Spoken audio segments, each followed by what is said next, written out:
اللهم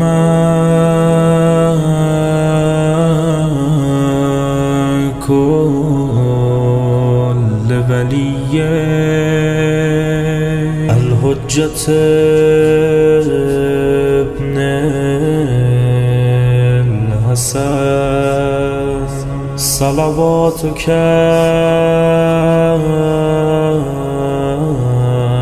عليه وعلى آبائه في هذه الساعة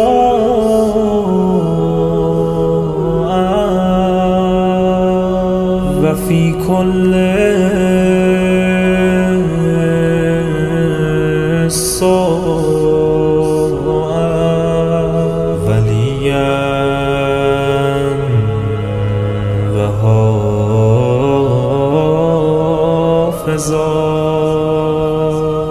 وقائدا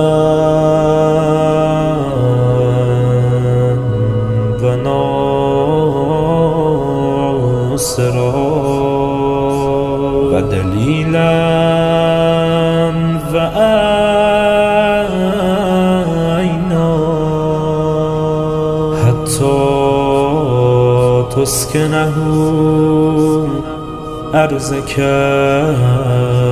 طوعا وتمتعه